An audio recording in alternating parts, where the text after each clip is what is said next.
గౌరవ ముఖ్యమంత్రి రేవంత్ రెడ్డి గారు ఎక్కడ ఈ 21 నెలల్లో మాట్లాడినా నేను పాలమూరు బిడ్డను, పాలమూరులోని వెనుకబడ్డ ప్రాంతమైన నల్లమల నుంచి వచ్చిన వాడిని, ఆకలి విలువ తెలిసిన వాడిని, రైతు గురించి తెలిసిన వాడిని, రైతు కుటుంబం నుంచి వచ్చిన వాడిని అని పదే పదే తన బ్యాక్గ్రౌండ్ గురించి చెప్పుకుంటా ఉంటారు. ఏ వేదిక అయినా కూడా చెప్పుకుంటా ఉంటారు.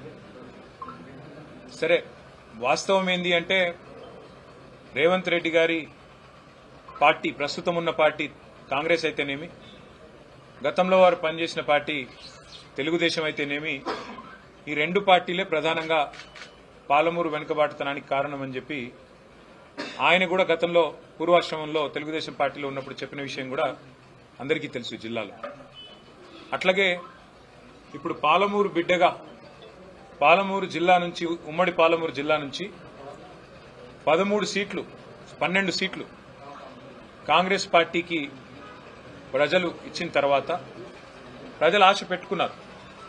మా జిల్లా బిడ్డ ముఖ్యమంత్రి అయితే మా జిల్లాకు కొంత ప్రయోజనం అనుగురుతుందని, లాభం జరుగుతుందని, తప్పకుండా ఫలితాలు శరవేగంగా వస్తాయని, 6 గ్యారంటీలు 100 రోజుల్లోనే అమలు అవుతాయని, పాలమూరు బ్రతుకు ముఖ చిత్రం మారుతుందని, ఇట్లా ఎన్నో ఆశలతో 12 సీట్లు ఉమ్మడి పాలమూరు జిల్లాలో, ఉమ్మడి మహబూబ్నగర్ జిల్లాలో ప్రజలు కాంగ్రెస్ పార్టీకి ఇచ్చినారు. మరి సరిగ్గా నిన్నటితో 21 నెలలు నిండి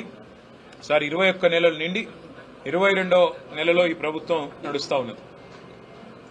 వాస్తవం ఏంది అంటే పెద్దలు కేసీఆర్ గారి నాయకత్వంలో పాలమూరు రంగారెడ్డి ఎత్తిపోతల పథకం కింద 90% పనులు పూర్తి చేసి, రిజర్వాయర్ల నిర్మాణం పూర్తి చేసి, మరి ఇప్పటికే భూసేకరణ కానీ ఇప్పటికే చేయాల్సిన అన్ని కార్యక్రమాలు కూడా పూర్తి చేసి ఒక వడ్డిచ్చిన విస్తర్లాగా అప్పజెప్పి రేవంత్ రెడ్డి గారికి, కాంగ్రెస్ ప్రభుత్వానికి అప్పజెప్పి మేము గద్దె దిగాం డిసెంబర్ 23లో. ఇప్పుడు కేవలం రేవంత్ రెడ్డి గారు చేయాల్సిన పనల్లా ఒక 10% పని పూర్తి చేసి, కాలువలు పూర్తి చేసి, నీళ్లు బ్రహ్మాండంగా తీసుకునే అవకాశం ఉంది, ఇచ్చే అవకాశం ఉన్నది. మరి ఆ పని చేయకుండా రేవంత్ రెడ్డి గారు ఏం చేస్తున్నారు? ఎక్కడ వెంటనే పూర్తి చేస్తే ఇదంతా కేసీఆర్ గారు కట్టిన కరివేనా, ఇదంతా కేసీఆర్ గారు కట్టిన వట్టెం రిజర్వాయరు, ఇది కేసీఆర్ కట్టిన ఉద్దండాపూర్ రిజర్వాయరు, ఇది కేసీఆర్ గారి ప్రభుత్వం కట్టిన నార్లాపూర్ రిజర్వాయరు అని చెప్పి, ఏదుల రిజర్వాయరు అని చెప్పి ప్రజలకు గుర్తొస్తుంది. రైతులు శాశ్వతంగా మళ్లీ కేసీఆర్ గారి పేరుని మర్చిపోకుండా గుండెల్లో పెట్టుకుంటారు అనే ఒక ఆలోచనతో, ఒక దురాలోచనతో ఆయన కావాలని పాలమూరు రంగారెడ్డి ఎత్తిపోతల పథకాన్ని ఇవాళ పనులు చేయకుండా దాన్ని పడావు పెట్టిన పరిస్థితి మొత్తం ఉమ్మడి మహబూబ్ నగర్ జిల్లా రైతాంగం గమనిస్తా ఉంది. అది మాత్రమే కాదు, ఆదరా బాదరాగా ఏదో ఎత్తిపోయినట్టు హడావుడిగా ఆయన కాన్స్టిట్యున్సీ కొడంగల్ ఏదైతే ఉన్నదో ఆ కాన్స్టిట్యున్సీకి, అదేవిధంగా రంగారెడ్డి జిల్లాకి బ్రహ్మాండంగా పాలమూరు రంగారెడ్డి ఎత్తిపోతల పథకం ద్వారా దాదాపు రంగారెడ్డి జిల్లాకు 6 లక్షల ఎకరాలకి, ఆయన కాన్స్టిట్యున్సీకి 2 లక్షల ఎకరాలకి నీళ్ళిచ్చేదానికి, నారాయణపేట కొడంగల్ కలిపి నీళ్ళిచ్చేదానికి పాలమూరు రంగారెడ్డి ఎత్తిపోతల పథకం డిజైన్ చేస్తే, మరి ముఖ్యమంత్రి గారు ఆదరబాదరగా ఆయనకి ఎవరో తప్పుడు అడ్వైజ్ ఇస్తే సోర్స్ మార్చి శ్రీశైలం కాకుండా జూరాల కాడ సోర్స్ మార్చుకొని కొడంగల్ నారాయణపేట లిఫ్ట్ ఇరిగేషన్ అని చెప్పి 4,000 పైచిలకు కోట్ల రూపాయలతో ప్రత్యేకంగా టెండర్ పిలిచినారు. ఆదరబాదరగా డిపిఆర్ లేదు, పర్యావరణ అనుమతులు లేవు, ఏదీ లేవు. డైరెక్ట్ గా అనుమతులు లేకున్నా హడావుడిగా ఏదో మనసులో వేరే ఆలోచన పెట్టుకుని ఆగమాగం చేసి పిలిస్తే ఏం జరిగింది? మొన్న green tribunal Narayanpet Kodangal lift irrigation ప్రాజెక్టుకు మరి అనుమతులు లేవు, పర్యావరణ అనుమతులు, కాబట్టి వెంటనే స్టే ఇచ్చింది. అట్లాగే రైతులు పోరాటం చేస్తూ ఉన్నారు, పెద్ద ఎత్తున రోడ్లు ఎక్కుతా ఉన్నారు, కదం దొక్కుతా ఉన్నారు.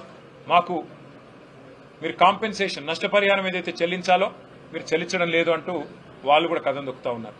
కానీ కేసీఆర్ గారి నాయకత్వంలో 10 ఏళ్లలో అన్ని పెండింగ్ ప్రాజెక్టులను కూడా శరవేగంగా పూర్తి చేసి 8 లక్షల ఎకరాలకు నీళ్లు ఇవ్వడమే కాకుండా కేఎల్ఐ గానీ, నెట్టెపాడు గానీ, భీమా గానీ, ఇంకా ఇతర ప్రాజెక్టులు కానీ అన్నింటినీ పూర్తి చేసి నీళ్లు ఇవ్వడమే కాకుండా పాలమూరును సస్యశ్యామలం చేయడమే కాకుండా శాశ్వతంగా మళ్లీ పాలమూరు అంటే ఒక గోదావరి జిల్లాలాగా కోనసీమలాగా మార్చాలనే ఒక బృహత్ సంకల్పంతో రిజర్వాయర్లతో సహా 90% పనులు పాలమూరు రంగారెడ్డి ఎత్తిపోతల పథకంలో మరి పూర్తి చేసిన ఘనత కేసీఆర్ గారి ప్రభుత్వానికి.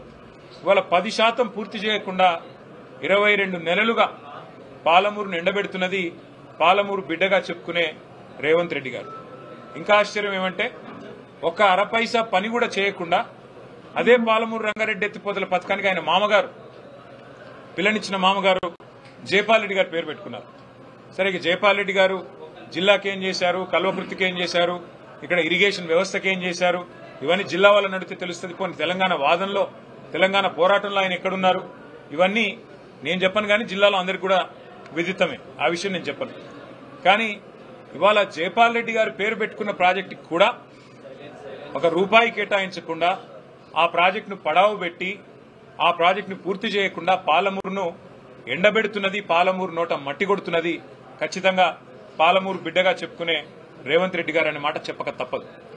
సరే, కాళేశ్వరం విషయంలో కేసీఆర్ గారిని బద్నాం చేయడానికి అక్కడ మేడిగడ్డలో 85 పిల్లర్లో 2 పిల్లర్లకి సమస్య వస్తే అది మొత్తం అంతర్జాతీయ సమస్యగా చిత్రీకరించి ఏదో రాజకీయ లబ్ధి పొందేదానికి లక్ష కోట్లు అని మాట్లాడతారు. ఆయన మామగారు స్వయంగా పద్మారెడ్డి గారు చెప్పినారు, అది 93,000 కోట్లు 94,000 కోట్లు ఖర్చైన ప్రాజెక్టులో 1,00,000 కోట్ల కుంభకోణం ఎట్లయితుంది, ఇది రాజకీయం తప్ప ఇంకోటి కాదు అని వాళ్ళ మామగారు చెప్పినా దాని మాట వినరు.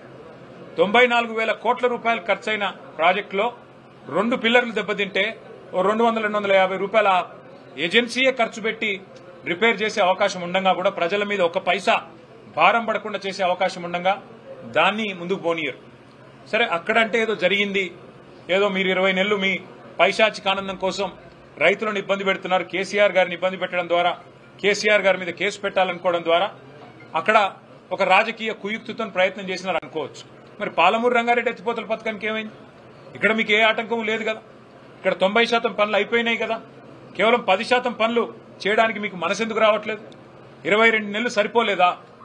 22 నెలల్లో మీరు డబ్బులు కేటాయించి పాలమూరు రంగారెడ్డి ఎత్తిపోతల పథకానికి శ్రీకారం చుట్టడానికి మీకు మనసు రావడం లేదా రేవంత్ రెడ్డి గారని మేము అడుగుతా ఉన్నాం.